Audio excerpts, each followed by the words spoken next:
Rayalaseema special రాగి సంగటి. ఎలా చేయాలో చూసేద్దాం.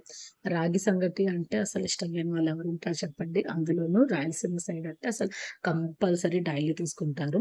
సో, ఈ విధంగా రాగి సంగటి తింటారు కాబట్టి ఓల్డ్ డేస్‌లో పెద్దవాళ్ళు అంత ముసలి వాళ్ళైనా కూడా ఇప్పటికి అంత ఫిట్‌గా ఉంటారు. సో, ఇంకెందుకు ఆలస్యం మీరెలా చేయాలో ఫస్ట్ ఒక గ్లాస్ బియ్యాన్ని బాగా నీట్‌గా కడిగి ఒక గ్లాస్‌కి 4 గ్లాసులు చొప్పున నీళ్లు వేసి అరగంట సేపు నానబెట్టి పక్కన పెట్టండి. ఇప్పుడు అందులో రుచికి సరిపడా కల్లులుప్పు వేసి స్టవ్ ఆన్ చేసేసి అన్నంని బాగా ఉడకపెట్టండి. సో, 5 మినిట్స్‌కో, 10 మినిట్స్‌కి ఒకసారి ఆ విధంగా కలబెడుతూ ఉండాలనమాట. సో, వాటర్ ఏమన్నా తగ్గుతాయేమో చూసుకుంటూ ఉండండి. చూస్తున్నారు కదా! బాగా రైస్ అనేది ఉడుకుతూ ఉంది. సో, మిడిల్‌లో ఒకసారి మిక్స్ చేస్తూ ఉండాలి. ఇలా మిక్స్ చేస్తూ ఉండడం వల్ల ఏమవుతుందంటే అన్నం అనేది కొంచెం మెత్తపడుతుందనమాట. ఈ సంగటి మనకెంత మెత్తగా ఉంటే అంత టేస్టీగా ఉంటుంది. నార్మల్‌గా అన్నం చేసేటప్పుడు ఎక్కువ కలబెట్టకూడదంటారు. ఎందుకంటే అన్నం పొడి పొడిగా రాదని. బట్ సంగటికి మాత్రం మెత్తగా అయ్యేలాగా కలబెట్టాలి. సో, అన్నం అంతా బాగా మెత్తగా ఉడికిపోయిన తర్వాత ఇందులో రాగి పిండి ఒక గ్లాస్ తీసుకుంటున్నాను. ఈ రాగి పిండిని అన్నంలో వేసేసి ఒక 10 నిమిషాలు అలాగే వదిలేయండి. ఏమి కలబెట్టకూడదు. అప్పుడు ఈ రాగి పిండి అనేది ఉడుకుతుందనమాట. ఈ ప్రాసెస్ అంతా కూడా మనం సిమ్‌లో చేయాలి.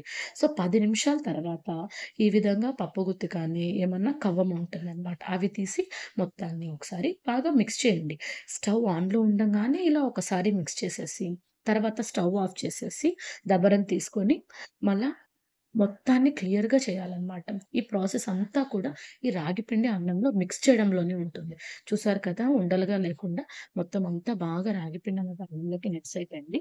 ఇప్పుడు దీన్ని ఒక ప్లేట్ తీసుకొని, ఆ ప్లేట్‌లో కొంచెం కొంచెంగా ఇలా రాగి పిండిని తీసుకొని, మనం చేతిని నీళ్ళలో చల్ల నీళ్ళలో అద్ది అద్ది ఉండలుగా చేయొచ్చు. ఇది ఒక ప్రాసెస్.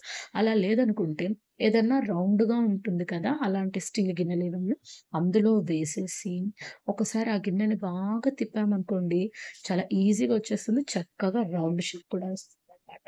సో, అలాగన్నా చేయొచ్చు. ఇలాగైతే మనం చేయి కాలుతుంది. బట్ చూసుకొని జాగ్రత్తగా చేయాలి. ఎక్స్‌పీరియన్స్ ఉండే వాళ్ళైతే ఇలా చేస్తారు. ఎవరైనా బిగినర్స్ చేసేవాళ్ళైతే దాన్ని ఒక గిన్నెలో వేసుకొని, గిన్నెని బాగా ఇలా రౌండ్‌గా తిప్పుతూ ఉన్నారంటే, లోపల రాగి సంగటి కూడా బాగా రౌండ్ షేప్‌గా వచ్చేస్తుందనమాట. ఈ విధంగా చేసిన వాటన్నిటిని కూడా ఒక బౌల్‌లో తీసుకొని దీంతో కాంబినేషన్‌గా చికెన్ పులుసు లేదంటే వంకాయ పులిహోర ఆ విధంగా తిన్నారంటే సూపర్ ఉంటుంది. ఈ వీడియో నచ్చితే లైక్ చేయండి. అలాగే కామెంట్ చేయండి.